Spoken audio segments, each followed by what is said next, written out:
Bo. Welcome to a wrestling show.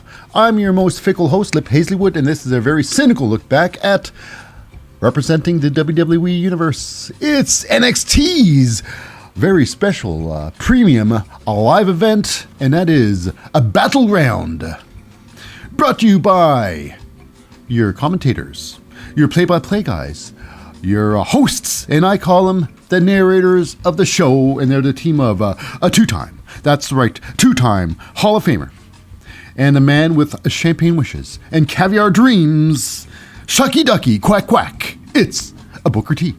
And of course, backing up Booker T, it's of course the voice of reason, and a very tippity-top commentator on his own right. It is Vic Joseph. And now, without any further ado, let's get on with the show. And it's a big show today. After all, it is a Battlegrounds. And we start off big because Battlegrounds has three championship matches. And we start off big with a triple threat championship match for the North American Championship. And it's, of course, defending.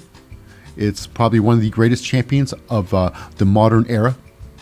It's Wesley, former Rascal, now one of the greats of all time. Defending his title against representing a schism, Joe Gacy. And with Joe Gacy as his number one girl, I suppose. You know, Ava Raine, who's been doing absolutely really nothing. She's just window dressing, I suppose. You know? And now versus Tyler Bate. And now Tyler Bate and Wesley, they've got a story going on for a little while, a couple weeks now. Tyler Bate attached himself to, that's right, Wesley, to watch his back, to be his friend and, I guess, life coach. That's right, life coach, I should say. But it turns out, according to Booker T, he doesn't trust, Tyler Bate at all. Tyler Bate, now Booker thinks Tyler Bate tried to get in there just to try to become Wes's friend, to get a title shot, you know, while Joe Gacy's straightforward saying what he wants to do. But regardless, now Joe Gacy's there by himself. You know, he's with Ava Raine. You think Ava Raine's going to help Joe Gacy win at all? No, she doesn't. She just stands around there like a person who does nothing, like window dressing. Mm-hmm. However, in this match, this was about 12 minutes, a 12-minute match. Mm-hmm. I call Wesley's going to win this match. No problem. Wesley's one of the greatest. He's truly a great wrestler. Wesley. I can say that over and over again, and it still won't be less true than the last time I said it. Now, however, in this match here, we got Big Strong Boy. Now, Big Strong Boy, he's supposed to be Tyler Bate. Tyler Bate is a Big Strong Boy. They call him Big Strong Boy. He's a little guy. He's a little guy. If Javier Bernal looks big standing next to, Tyler Bate here, Tyler Bate can't be that big of a guy. But however, he has this big move, where he gets the potato Joe Gacy on his shoulders. That's right, Joe Gacy, he's about the shape of a potato. He gets him on his shoulders, and then somehow he gets Wesley's his legs, and then he does a double move, airplane spin and the seismic toss. So absolutely ridiculous. This is all like, he's spinning so slow. He's just turning around. Tyler Bate just turning around. Wesley's using all his core muscles to get himself up, so it looks like he's being spun. It is hilarious. Anyways, we go on. I digress, though. We go on to the end sequence here. Let's just move on. It was a lot of back and forth between the three of them. End sequences. Tyler Bate he's outside the ring there. Joe Gacy and Wesley fight on the top rope there. Wesley gets pushed off, and however, he runs back and he goes for a big move. A tope suicida. He jumps towards Joe Gacy on a corner, who's sitting on the corner, dives past Joe Gacy, and he crushes down on Tyler Bate. As you can see, Tyler Bate just gets squashed big time by a flying Wesley. Now Wesley goes back in the ring there, and apparently him and Joe Gacy scrap on a bit. But it's Joe Gacy who gets caught with the one hell of a move, the cardiac kid with a cardiac kick right to the face of Joe Gacy. And where was Ava Rain? She was clearly just a spectator in this match. Wonderful time. Wonderful time by all. Wesley retains his title and continues being one of the greatest champions of all time. Wesley. Now, what about Tyler Bate? Him and Wesley, are they going to be frenemies? How is Tyler Bate going to apologize to the greatness of Wesley? And what about Schism? What's going to happen with Joe Gacy? Him losing again. Loses, he can't get the main belt. He can't get the secondary belt. You know? I mean, what, he's going to tag team with Ava Rain and trying to get the tag team? That's never going to happen. Never going to happen. Anyways, we move on. The show moves on. And it is from that match, from a great win by Wesley to another great match. This is for the Heritage Cup Championship title. Not title, but Heritage Cup. Heritage Cup. This is a Heritage Cup rules. First time in North America. Your holder of that cup is the great Supernova 11, Noam Dar, versus, that's right, is a Dragon Lee. The great Dragon Lee. You know, I guess we shouldn't rush into this match at all. Rush into this. Anyways, this match was a good match. Now, a Heritage Cup match. It is a 5 rounds, 3-minute rounds, and a first to 3 pinfalls. First to 3, so best 2 of 3. Will win the match. Now, this match was very good. The first round, nothing happened. But, like I say, with Dragon Lee, we had Triple H truths. Hard-hitting home run truths. Hard-hitting home truths with Nathan Fraser. This is on Dragon Lee's side, and no one's on Noam Dar's side. However, until the first round ends, no one gets any pinfall. But when the first round ends, we got ourselves a little, Aura Menza joins the side of, that's right, Noam Dar, Supernova 11. Now the second round. It goes on, about a minute left. Minute and a half left in the round. Half the round. Between, when half the round in, it's a quick roll up, a schoolboy by Noam Dar takes out, that's right, Dragon Lee. The first pin in the match. We go on, I believe, second round there. I believe after second round, we got a massive elbow to the face of Dragon Lee. A little bit of, I believe it was the third round. At the end of the third round, nothing happened. Dragon Lee gets an elbow to the face. You know? So it was hilarious. Because Noam Dar should try to get a cheap shot in there to get a big round, round 4. Now round 4, I believe. We got, of course, Noam Dar eventually succumbs to Dragon Lee. Dragon Lee gets himself a sharpshooter on Noam Dar. Noam Dar is struggling to the ropes. And this is where the greatness of Aura Menza, or Aura Menza just there. He's there because, you know, Noam Dar, he's only so close to the ropes. He just needs 1 more inch. Then he got the ropes. And Aura Menza gave him that 1 inch. That's true. But however, Nathan Fraser thought, oh, you can't do that. You can't help out your good friend. Or acquaintance. I'm not sure what's going on right now. Apparently they had, conference before. Noam Dar and Aura Menza. But anyways, Nathan Fraser takes out some Aura Menza, beats him up. How dare you? I'll beat you up a little bit. But then here we go. And then Aura Menza, Aura gets taken out by... And then inside the match, it is a weird move. Dragon Lee gets a pin on, Noam Dar. Now, this was weird because Dragon Lee, he hits those ropes. He runs at Noam Dar. Noam Dar picks him up with a gut wrench. And then he flips him over like a gut wrench suplex. Seems like kind of weird. Gut wrench flip slam. But it looked like Noam Dar threw Dragon Lee onto the ground, onto his back. But apparently I was completely wrong. Because apparently this was a Dragon Lee offensive move onto Noam Dar. I'm like, what? That's weird. Because Noam Dar was pinned right after that. I'm like, that's strange. That's definitely strange. I didn't understand that. But anyways, after that pin, we got ourselves Aura Menza comes in the ring there to drag, Noam Dar back to his corner. And then that's where Nathan Fraser had enough. That's it. No more interfering. He comes in and kicks Aura Menza in the face. And then Aura Menza slides outside the ring. And then Nathan Fraser finishes him off with a massive tope suicida, dies on him. And then the referee's like, that's enough. You two, you're out of here. Kicks them both out of the ring. out of the match. Now, while this goes on, we get a very dangerous round 5. Because in the match here, Dragon Lee, he gets Noam Dar outside the ring. He's on the apron, outside the ring ropes, but still on the apron. Dragon Lee runs up and gives him, I think, supposed to be some sort of hurricanrana. Supposed to jump up, scissor him in the face. But he falls short. He falls so short.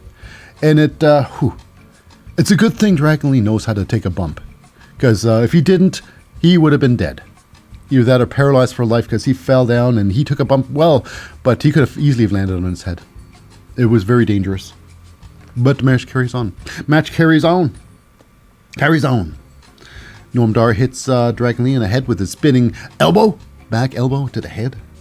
But Dragon Lee turns things around again. It's true.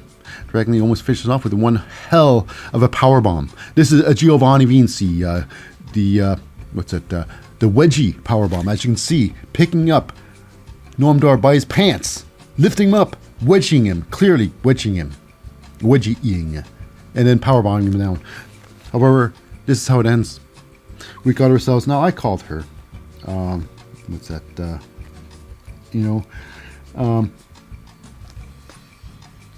Amari Miller. But she's actually Chikara Jackson. Runs into the ring. Chikara Jackson, and I guess the referee's like, "What are you doing over here? You're not supposed to be in this ring. You're not even in this match."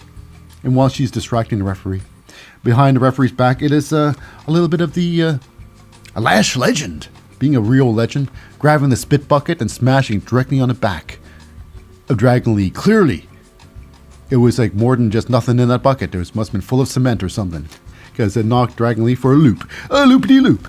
And then Noam Dar takes over with the Nova Roller. Knocks him clear in the face. Like the Enziguri style kick to the face. And that's it.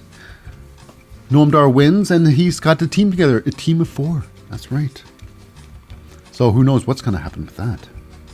But now, we're going to leave that little pin in that for now. But right now we go to our next match. It is a last man standing match. Now, it's Dragunov and Street Justice Dijak are involved in this match now. Dijak has a problem with Ilya Dragunov. They got this love-hate relationship, you know. Ilya Dragunov enjoys pain. He lives off pain. And Dijak, Street Justice Dijak, likes to inflict pain. So they're a perfect relationship. Now, last week, we had a weird situation where Ilya Dragunov goes to Dijak. Dijak's very personal sex dungeon. And he tries to break Ilya Dragunov. But it never happened. It is so weird. I don't know what happened, but there was all sweaty and nakedness at the end of the thing. After the end of the sessions, I tell you what. But however, in this last man standing match was pretty hard hitting. Was really hard hitting. This match was it was a lot of fun, but it was pretty stiff too. They used everything this match, pretty much. Dragunov gets super slammed onto the steel steps that's been separated, you know. Dragunov ends up slamming himself back first onto the steel steps again, but this time with, Dijak's head in this crevice of his arm with a DDT. Now we got a point here where Dijak was outside the ring, and he tried to get his table out, right? And he pulls the table out, and then Dragunov goes for a super, he drives himself through it. And I think he cut himself under the jawline. Crazy cut, blood everywhere. Didn't bleed for long. Just a nasty scratch, I believe. But anyways, Dijak goes in the ring there. With the ring, part of the ring steps are inside the ring. Dijak gets smashed with the ring steps. And then the ring steps are put onto him. And then coast to coast, drops kick style. Ilya Dragunov smashes Dragunov. Smashes, Dijak. With the steel steps. Dijak, it cuts him open on the back. It doesn't bleed too much, but he does get cut. A lot of blood, and nobody bladed. It's true. It's true. I'm telling you right now.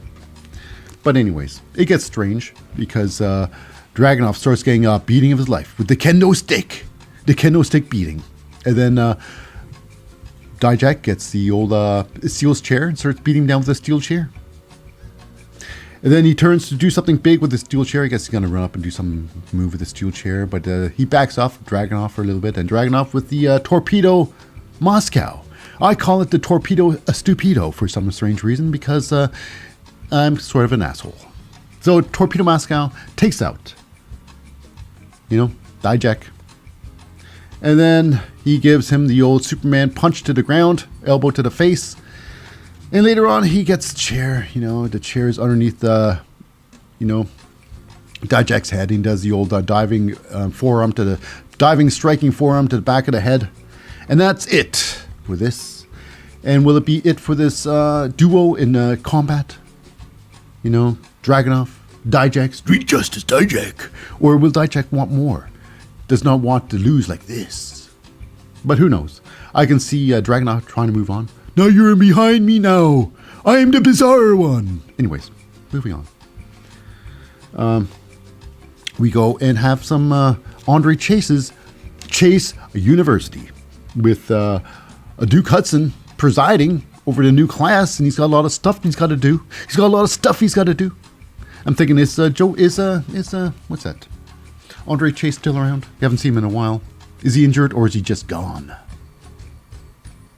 Okay, because he made his legacy already. Andre Chase made Chase U. Anyways, we move on. We move on with Duke Hudson, he's got papers to grade, these fictitious papers to grade, so he needs someone to come in to teach some catch-can wrestling. And who better than catch-can wrestling than the jobber himself, the ultimate jobber. It's Drew Gulak and Charlie Dempsey. They come down there and they start, first thing they do is to say what you shouldn't do when you're in a wrestling match. And they bring up a thing with Thea Hale getting smashed by Kiana James. And they just totally lay into Thea Hale. And Duke Hudson will have none of it. You will not talk to my students like that. You will not talk to Thea Hale like that. You will get out now. You will get out now and reevaluate your thinking, your class teaching. That's right. So Duke Hudson wasn't there for Thea's match with, Kiana James the other week. He was there in person, but not there, helping out in spirit. He wasn't there really. Anyways, so he kicks out the hapless duo. Drew Gulak and Charlie Dempsey. Perhaps they'll be back again because they really want to do something. They're too busy losing. So they got to teach. Because if you can't wrestle, you got to teach. People who can't do, teach. That's what I heard. I think it was some movie, some Jack. Blah. Anyways, moving on. We got ourselves, that's right, Mackenzie Mitchell back there. Mackenzie Mitchell. And she's got some words with the new team. The Supernova 11 team. It's Noam Dar with, that's right, Oro Menza, Lash Legend, and Chikara Jackson. Now, could they be? I feel something big with this team. They can move mountains. They can do some serious stuff. I hope so. Could this be? I don't know. This could be. I'm excited about this. I'm a really big fan of Noam Dar. Oro Menza is a very talented guy. Lash Legend. Now with Lash Legend, with Noam Dar. Noam Dar's insane intelligence. Lash Legend's incredible physique and athletic build.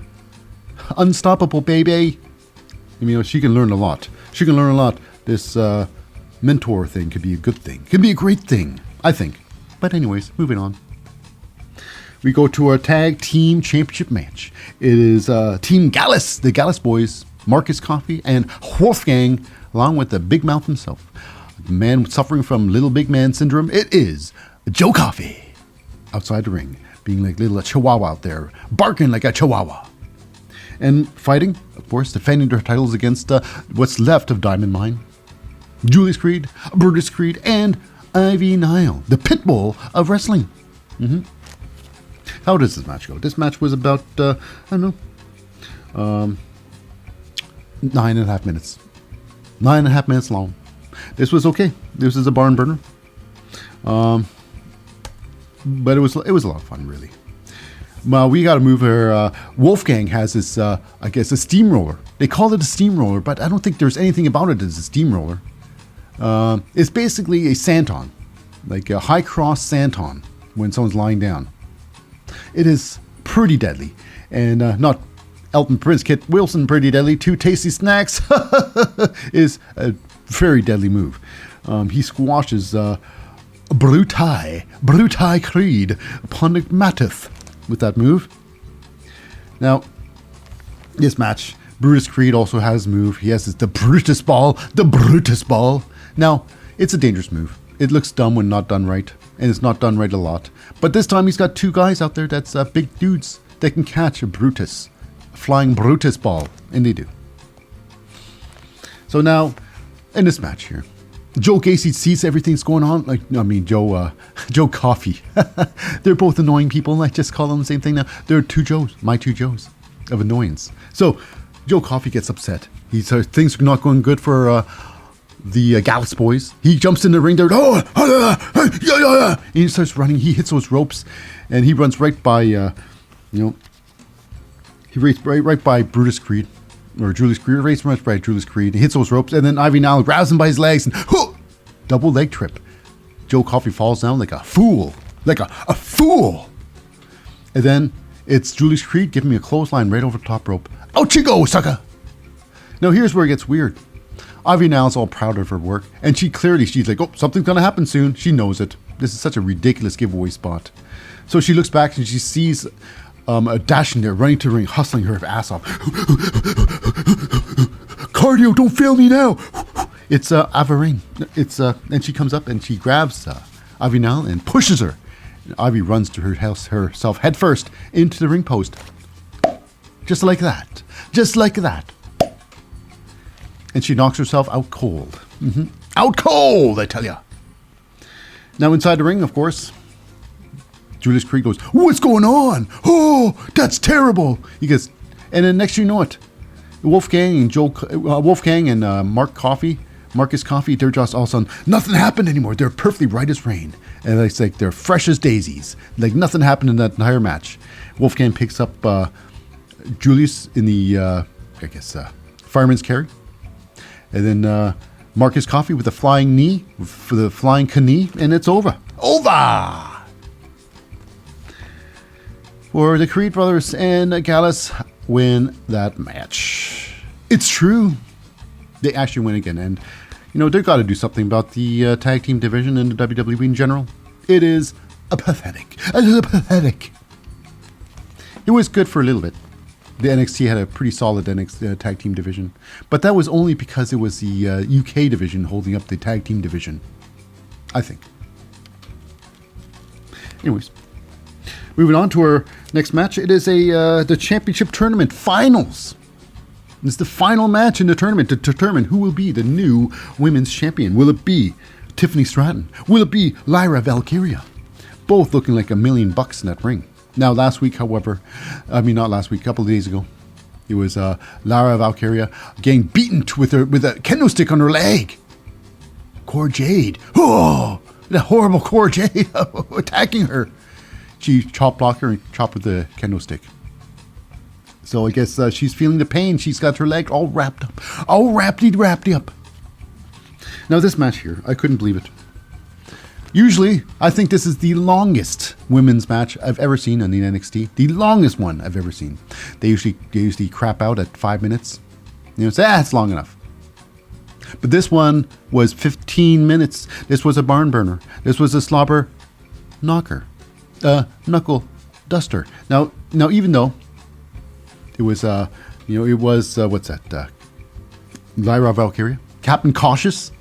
They say she throws caution through the wind, but she doesn't. She's very cautious. After all, she was injured by throwing caution in the wind. And versus Tiffany Stratton, who's got the most beautiful moonsault ever. It's true. I think so myself. I'm there to vouch for her. Now, in this match here, I guess they hit the ropes. Tiffany Stratton hits the ropes, and Lyra Valkyria tries to leapfrog her. And when she comes down odd on one of her legs. Her knee gets twisted knee. And this, of course, is the Cody Rhodes trope. Cody Rhodes did that at the last pay-per-view with his arm. Oh, you broke my arm. Oh, clearly not broken. Okay, so anyways, Lyra Valkyria, my leg, Cora Jade, you bitch. She goes down. She didn't say that, but she was thinking it. And of course, Tiffany Stratton tries to take full advantage, trying to take out the knee, trying to bend her into her pretzel.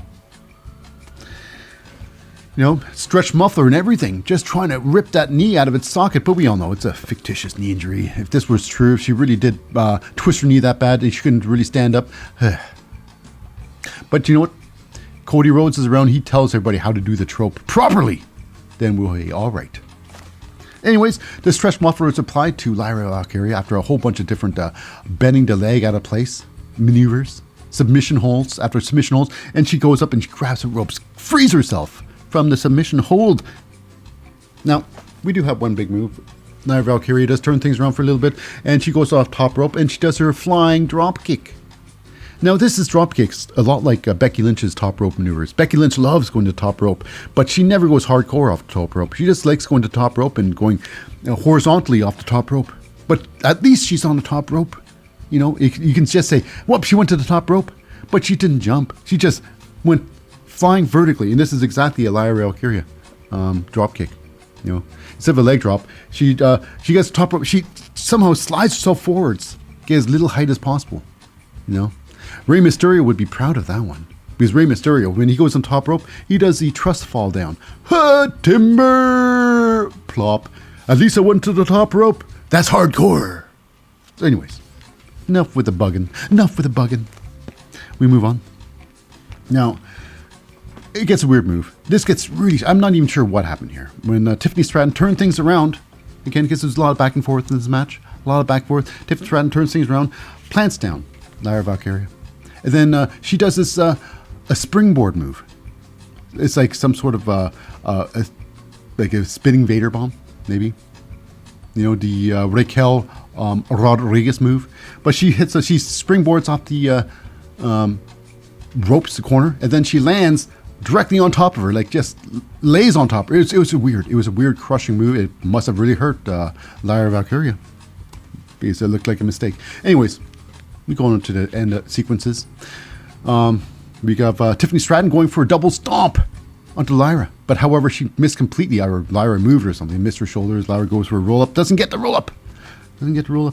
Lyra then tries to set her up for a spinning heel kick, but however her leg gives out and she misses completely. That's weird. So anyways, with that, Tiffany Stratton tries to take over. She gives herself her wonderful front bump senton. Gets her on her shoulders, fireman's carry. Tiffany Stratton gives, Lyra a front bump senton, goes to top rope for a senton. The swanton, most beautiful swanton ever. Or best moonsault ever. Most beautiful moonsault ever. That's right. I'm keeping all this, listener. I'm keeping this YouTube. So anyways, I called YouTube listeners. Anyways, so Tiffany Stratton goes off the top rope for the best moonsault ever. Misses it. Lyra Valkyria gets her stuff back, and she gets her massive spinning heel kick right to, that's right, right to the face of Tiffany Stratton.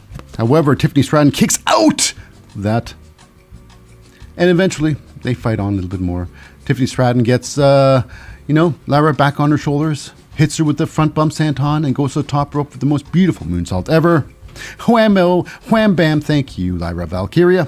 It is over. We got ourselves a brand new champion. And how long is this going to last? If Tiffany Stratton sprains her toe, she gets some indigestion, some heartburn. Will Shawn Michaels strip her of the belt too? Anyways, good for you, Tiffany Stratton, for being the new champion. My question is, when will Roxanne Perez regain her belt? Who knows? Maybe never. But I think Roxanne is once true great talent. Anyways, good for you, Tiffany Stratton, for the big victory. It's true. Now we go on to our next match, our main event match of the night. It is the rematch, Braun Breaker versus Carmelo Hayes. Now Braun Breaker, he's got something on his back, on his backside of his singlet. So he has a thing called a saying, a couple of words on his tights. It says, meaner than evil. Meaner than evil. I'm thinking, meaner than evil. I wonder, does Evil know this? Is he even talking about Evil, from New Japan? Or is he talking about Evil Uno from the Dark Order? Who knows? But he could be both. He could be meaner than both of them. He could very well be. Now, in this match, very early on in this match, and I got a picture right here. Starting off the picture. I don't have the very beginning picture, but we have this one here.